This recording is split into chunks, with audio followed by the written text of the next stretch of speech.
form of gold coins. The new decree was, in effect, a confiscation. Those who didn't comply risk as much as 10 years in prison and a $10,000 fine, the equivalent of $100,000 today. Out in small-town America, some people didn't trust Roosevelt's order.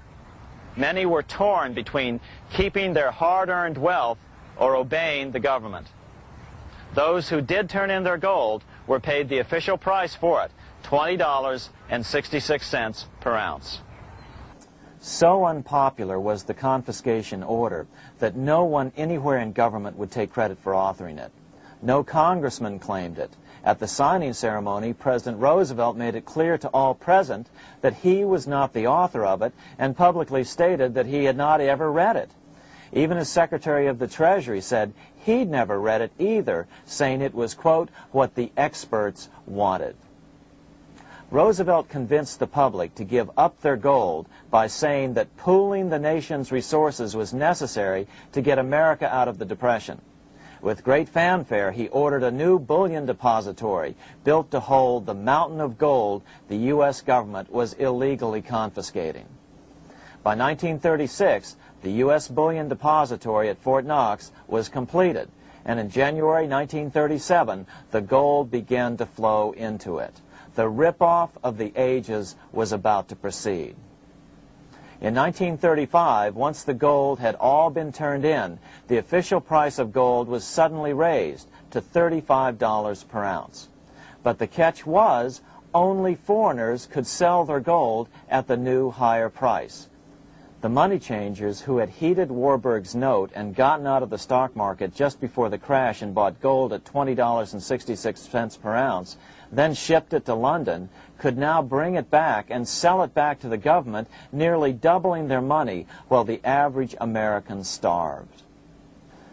The Fort Knox Bullion Depository sits here in the middle of the Fort Knox Military Reservation, 30 miles southwest of Louisville, Kentucky.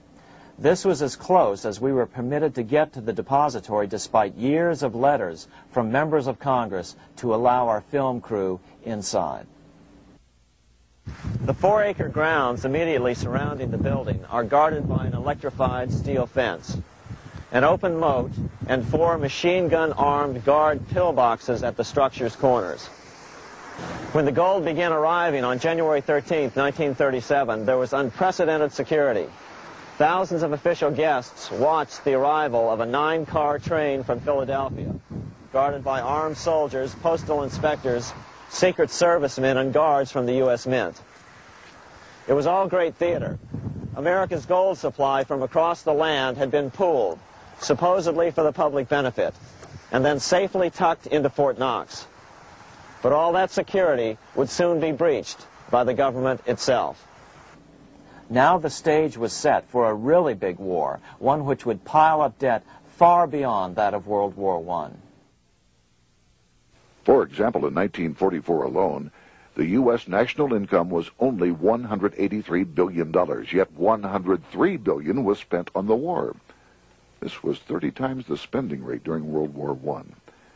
In fact, the American taxpayer picked up 55% of the total Allied cost of the war.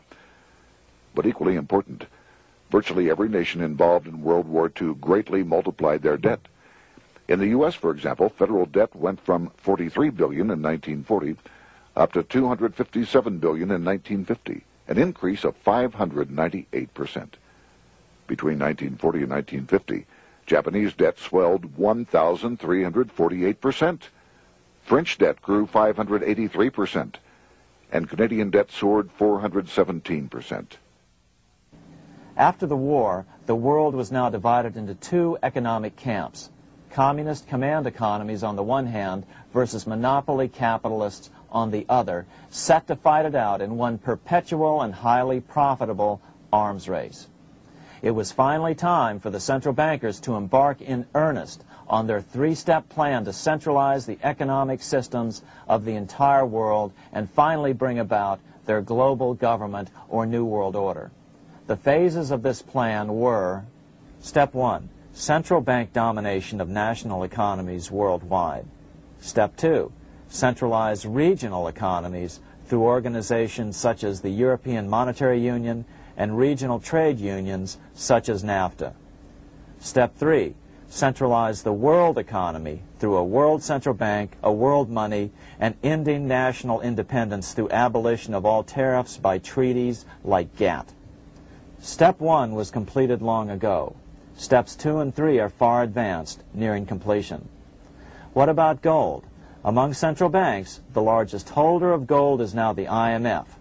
It and central banks now control 2/3 of the world's gold supply, giving them the ability to manipulate the gold market.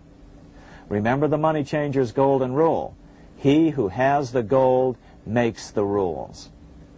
But before we get into solutions to our problem, let's take a look at what happened to all that gold in Fort Knox.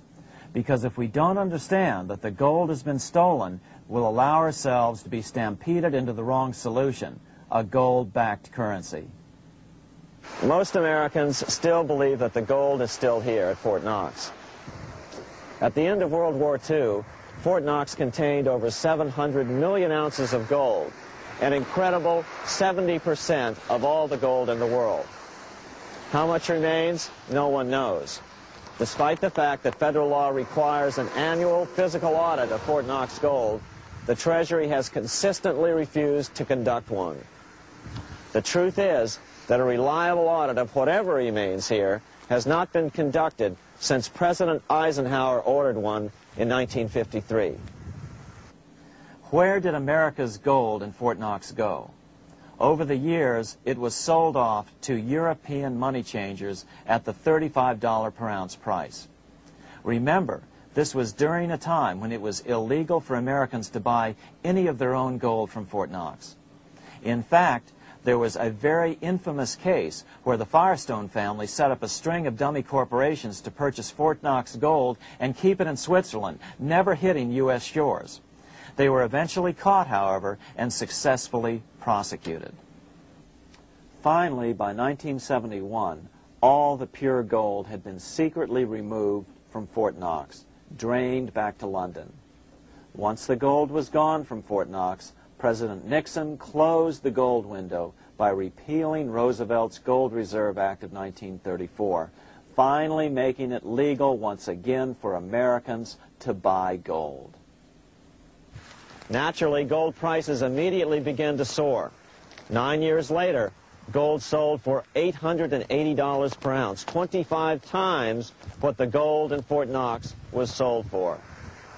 One would think that eventually someone in the government would get wind of what was happening and blow the whistle. The largest fortune in the history of the world stolen. Shades of the old James Bond film, Goldfinger. Well, as a matter of fact, Ian Fleming, the author of the James Bond series, was head of the British counterintelligence service, MI5. Some believe in the intelligence community that he wrote much of his fiction as a warning, as many authors of fiction do. If the removal of all the good delivery gold from Fort Knox can be viewed as a deliberate raid on the U.S. Treasury, then such an operation might well have been years in the making, namely 40 years. Certainly enough time for Fleming to get wind of it and try to prevent it. So just how did the story of the Fort Knox gold robbery get out?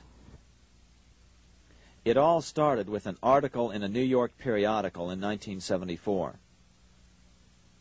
The article charged that the Rockefeller family was manipulating the Federal Reserve to sell off Fort Knox gold at bargain basement prices to anonymous European speculators. 3 days later, the anonymous source of the story, Louise Auchincloss Boyer, mysteriously fell to her death from the window of her 10th floor apartment in New York. How would Mrs. Boyer have known of the Rockefeller connection to the Fort Knox gold heist? She was the longtime secretary of Nelson Rockefeller.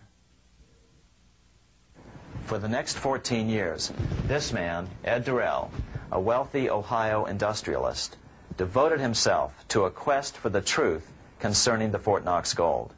He wrote thousands of letters to over 1,000 government and banking officials, trying to find out how much gold was really left and where the rest of it had gone. Edith Roosevelt, the granddaughter of President Teddy Roosevelt, questioned the actions of the government in a March 1975 edition of the New Hampshire Sunday News.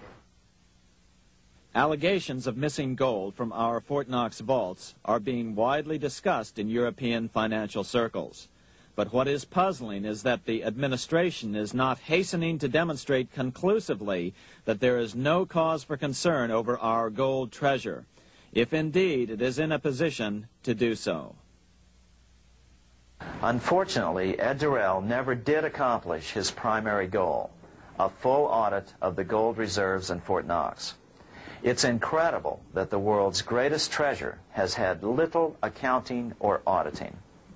This gold belonged to the American people, not the Federal Reserve and their foreign owners.